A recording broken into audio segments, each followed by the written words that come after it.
Și busuioc, cine șa de lângă foc? Focul în vatră nu s-a stins, arde încet cu jar aprins. Tatăl meu și mama mea, ține-i, Doamne, mult aș vrea, ca să îi pot colinda. An de an vestind așa, s-a născut pruncul cel sfânt, Dumnezeu pe acest pământ. S-a născut pruncul Iisus, bucurie ne-a adus.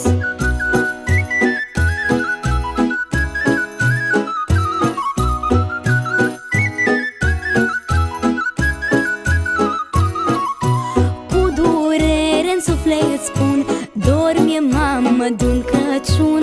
Cum era la noi în sat, ca-n povești cu a fost odată.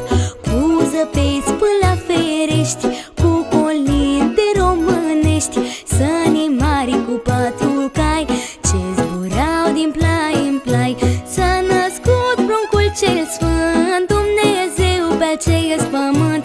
S-a născut pruncul Iisus, bucurie ne-a adus.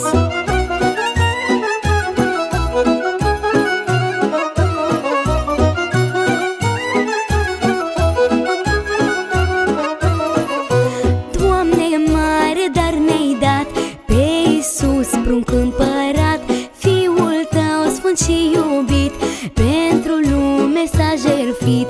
Într-o iezle jos pe fân, s-a născut cel atot bun, să ne învețe să iubim și mai bun și noi să fim. S-a născut pruncul cel sfânt, Dumnezeu pe acest pământ.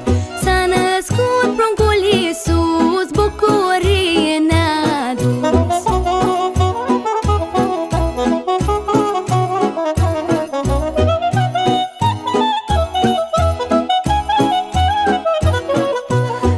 Copiii care acum l-așteptați pe Moș Crăciun, nu uitați, pruncul Hristos s-a născut pe iesle jos.